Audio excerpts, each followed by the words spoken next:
बिस्मिल्लाहिर्रहमानिर्रहीम। अस्सलाम वालेकुम एंड वेलकम टू फखर से अल्लाह एसोसिएशन।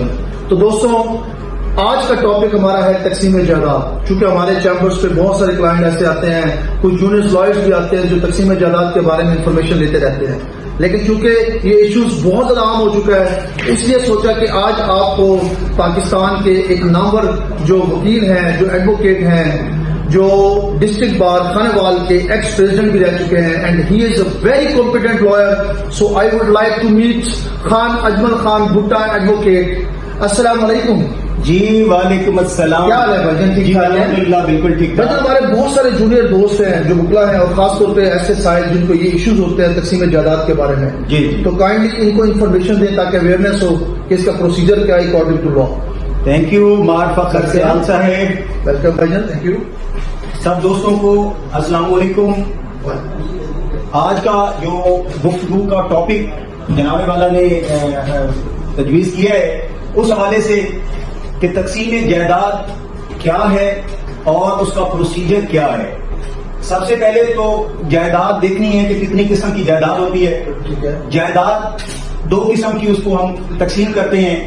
एक ज़रूरी किस्म की जायदाद होती है और दूसरा सकनी या कमर्शियल जायदाद। ये इन जायदादों की तकसीम भी मुख्तलिफ होती है। जब हम ज़रूरी जायदाद की तकसीम के लिए, क्योंकि वो एक मुश्तरका खाते में एक खेवट होती है, उसमें बेशुमार मालिकान होते हैं, 100 होते हैं, 50 होते हैं, 200 होते हैं, तो इन लोगों के दरमियान वो खाता, वो खेवट मुश्तरका होती है, जिस वजह से लोगों को बड़े प्रॉब्लम आते हैं। और आमतौर पर यह कहा जाता है कि जितने भी दुनिया में मसाइल हैं वो जमीन और जन की वजह से है। तो उनमें एक ये मसला जमीन वाला होता है, तो उस पे लोगों के मामला मसाइल पैदा होते हैं। तो इसकी तकसीम का एक तरीकाकार प्रोसीजर लैंड रेवेन्यू एक्ट में दिया गया है, जिसके मुताबिक ज़रूरी जायदाद, जिसको हम ज़रूरी रकबा कहते हैं, उसकी तकसीम का तरीकाकार दफा 35 लैंड रेवेन्यू एक्ट में ये बयान किया गया है।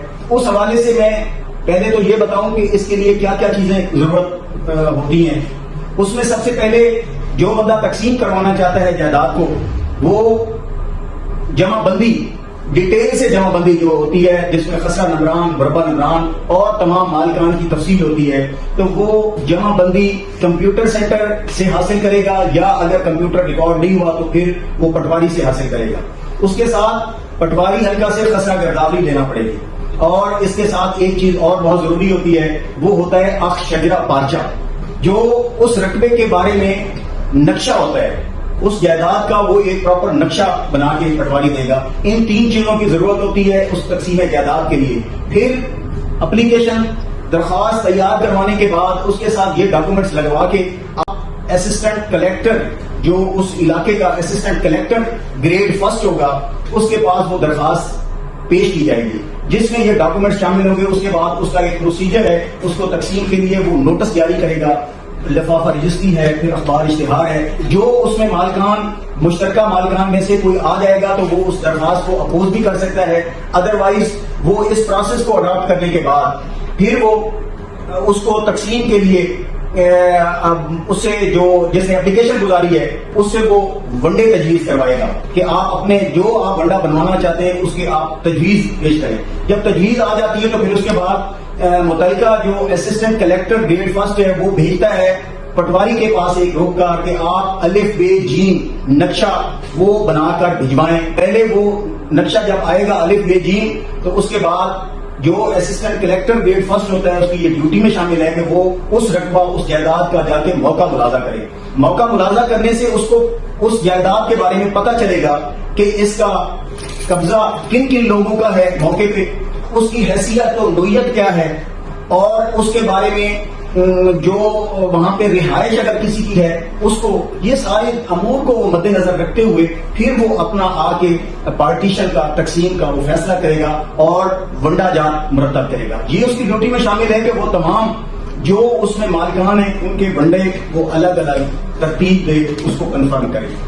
उसके बारे में उसको इसके बाद جب وہ بندے ترتیب دے دیتا ہے تو اس کے بارے میں اگر کسی کو کوئی گریوینس ہو، اس کے بارے میں کوئی ابہام ہو، یا وہ فیصلہ کوئی بندہ کوئی اس میں مشترکہ کھاتہ دار کہتا ہے کہ مجھے یہ ٹھیک نہیں ہے، تو اس کے خلاف وہ ایڈیشنل ڈپٹی کمشنر ریونیو کے پاس وہ اپیل دائر کرے. چونکہ ہمارے وکلاء حضرات اور عام پبلک کے لوگ سمجھتے ہیں کہ ان کو کوئی رزق کے حوالے سے کوئی تنگی یا کشادگی نہیں ہے، تو میں ان کے لیے ایک چھوٹا سا وظیفہ وہ بیان کر دیتا ہوں، بتا دیتا ہوں. تو اللہ پاک ان کا رزق کشادہ فرما دے گا. اس میں صرف آپ نے چلتے پھرتے جب بھی آپ کو موقع ملے آپ نے پڑھنا ہے سبحان اللہ و بحمدہ اللہم صلی علی محمد وعلی آل محمد اللہم اغفر لی. جزاک اللہ. And thank you very much Khan صاحب، آپ کا بہت بہت شکریہ کہ آپ نے بڑا اپنا قیمتی وقت میں سے ہمیں ٹائم دیا، اور انشاءاللہ آپ سے قائم دوبارہ بھی ملاقات کرتے رہیں گے اور مزید ڈیٹیلز جو ہیں جو. اینڈ دوستوں اسپیشلی آپ لوگوں کا تھینک یو کہ آپ لوگ ہمارا چینل دیکھتے ہیں، اس کو سبسکرائب کرتے ہیں. کائنڈلی اس کو زیادہ سے زیادہ سبسکرائب کریں تاکہ ہم اس کو آپ کو زیادہ سے زیادہ اویئرنس دے سکیں. اور especially thanks for watching this channel and thank you very much. And thank you Khan Ajmal Khan Bhatta صاحب، تھینک یو ویری مچ. بہت شکریہ.